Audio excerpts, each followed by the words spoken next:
എറണാകുളത്തേക്ക് പോയാൽ അവിടെ കടൽക്ഷോഭമാണ് രൂക്ഷമാകുന്നത്. കടൽക്ഷോഭം രൂക്ഷമാകുന്നു എന്നതിനപ്പുറം അവിടുത്തെ തീരദേശവാസികൾക്ക് അവർക്ക് കിടന്നുറങ്ങാൻ പോലും പറ്റുന്നില്ല. അത്രയേറെ ദുരവസ്ഥയിലൂടെ പൊയ്ക്കൊണ്ടിരിക്കുന്നു എന്നുള്ളതാണ്. അതിനൊരു നേർക്കാഴ്ചയിലേക്കാണ് പ്രിയപ്പെട്ട പ്രേക്ഷകരെ ഇനി ഹലോ മലയാളം കൂട്ടിക്കൊണ്ടുപോകുന്നത്.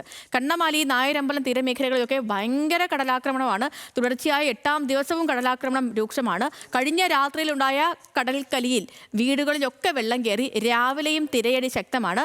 ജീവൻ നഷ്ടപ്പെടുന്ന സാഹചര്യത്തിലായിട്ടും ഒരാൾ പോലും അങ്ങോട്ടേക്ക് തിരിഞ്ഞു നോക്കുന്നില്ലെന്നും മരണം മുന്നിൽ കണ്ടാണ് ജീവിക്കുന്നത് എന്നും പ്രദേശവാസികൾ പറയുന്നു. സഹിൻ ആന്റണി തയ്യാറാക്കിയ റിപ്പോർട്ടിലേക്ക്. തുടർച്ചയായ 8ാം ദിവസമാണ് കണ്ണമാലി പ്രദേശത്ത് വീടുകളിലേക്ക് വെള്ളം കയറുന്നത്. ഇന്നലെ വീടുകളിലേക്കെല്ലാം തന്നെ ഉച്ച മുതൽ തന്നെ കടൽ കയറുന്ന ഒരു സ്ഥിതി ഉണ്ടായിരുന്നു. എന്തായാലും ഇവിടത്തുകാരുടെ ജീവിതം വലിയ ദുസ്സഹമായി മാറിയിരിക്കുകയാണ്. ജീവിക്കാൻ കഴിയാത്തൊരവസ്ഥയിലേക്ക് ആളുകൾ എത്തിച്ചേർന്നിരിക്കുന്നു എന്നുള്ളത് തന്നെയാണ് മനസ്സിലാക്കാൻ കഴിയുന്നതും. എങ്ങനെയാണ് വലിയ രീതിയിൽ വെള്ളം കയറണ്ട? വലിയ രീതിയിൽ തന്നെ കയറുന്നുണ്ട് വെള്ളം. ഞങ്ങൾക്ക് ഒട്ടും കിടക്കാൻ പറ്റുന്നില്ല ഇവിടെ. ഭയമായിട്ട് ഞങ്ങൾക്ക് കിടക്കാം. കുഞ്ഞുങ്ങളെമായിട്ട് രാത്രിയൊക്കെ ഒന്നും കിടക്കാൻ പറ്റുന്നില്ല. എത്രയും പെട്ടെന്ന് ഞങ്ങൾക്ക് പെട്രോൾ ഇവിടെ തന്നെ. ഞങ്ങൾക്ക് എന്താ അവസ്ഥ? എന്താ വീടുകളിലൊക്കെ വെള്ളം കയറിയിട്ട് കിടക്കാൻ പറ്റണില്ല. ഈ ഇറങ്ങി പോയാലല്ലേ ഞങ്ങൾക്ക് അത് തുടച്ച് കിടക്കാനൊക്കെ ഉള്ളൂ. അത് കിടക്കാൻ വെക്കണില്ല. ഇപ്പോഴും കയറി കിടന്നിട്ട് ഉണങ്ങിയിട്ടില്ല. അവിടെ കിടക്കണ കാണണം ചെളിയും കുത്തി.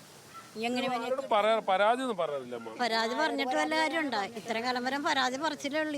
ഇപ്പൊ പറയണ പോലെ എല്ലാവരും പരാതി പറയുന്നുണ്ട്. പക്ഷെ ഒരു രക്ഷ ഇതുവരെ ഞങ്ങൾക്ക് കിട്ടിയിട്ടില്ല. മറുപടി അവരൊന്നും പറയണില്ല. ചെയ്തു തരാം. ഇപ്പൊ 17ാം തീയതിക്കുള്ളിൽ ഇവിടെ ഇത് റെഡിയാക്കി തരാന്ന് പറഞ്ഞേക്കണേണ്. ഇവിടെ ഫുള്ള് കംപ്ലീറ്റ് ചെയ്ത് തരാന്ന്. ഇതുവരെ ഒരാളും വന്നിട്ടില്ല, ഒന്നും ചെയ്തും തന്നിട്ടില്ല. ഉച്ചയാകുമ്പോ ഞങ്ങൾക്ക് പെര മുങ്ങിപ്പോവാന്നുള്ള പേടിയിലാണ് ഞങ്ങള് ഇരിക്കുന്നത്. അതാണ് ഞങ്ങളുടെ അവസ്ഥ. നിങ്ങളെപ്പോലുള്ള ആൾക്കാർ വന്ന് പോവും. പക്ഷെ ഇതിന് വേണ്ടപ്പെട്ട ആൾക്കാരും ഈ പരിസരത്തോട്ട് വരുന്നില്ല. അത്രയുള്ള കാര്യം. അവര് വന്നാലേ നടപടി ഉണ്ടാവുള്ളൂ. ഇത് കണ്ടിട്ട് പോലും ആളുകളൊന്നും വരുന്നില്ല. ഹൈക്കോടതി ഉത്തരവ് ഇട്ടിട്ട് പോലും ഇതുപോലെ ഒരു ഇത് ചെയ്യുന്നില്ല. ഇതുവരെ എന്തെങ്കിലും ഒരു പരിഹാരം എത്രയും പെട്ടെന്ന് ചെയ്യണം. ഈ അധികാരികൾ ഞങ്ങളോട് ഇത്രയും അവഗണന കാണിക്കണേ എന്തിനാണ്? ഈ ഞങ്ങൾക്കെല്ലാം യു എ നമ്പറുകാർ 3 ഇരട്ടിയാണ് ടാക്സ് കൊടുക്കേണ്ടത്. എന്നിട്ട് പോലും ഈ തീരദേശം ഒന്നും ചെയ്യാൻ അവർക്ക് പറ്റുകയില്ല. അതുതന്നെയാണ് അവർ പറയുന്നത്. അവരുടെ ഒരു കഴിഞ്ഞ ഏതാനും നാളുകളെ അനുഭവിച്ചുകൊണ്ടിരിക്കുന്ന ഒരു അവസ്ഥയാണ്. പ്രത്യേകിച്ച് കുഞ്ഞുമക്കളെയൊക്കെ എടുത്ത് മഴ വരാൻ നേരത്തും കടൽ കയറാൻ നേരത്തൊക്കെ ഓടി രക്ഷപ്പെടേണ്ടി വരുന്നൊരവസ്ഥ.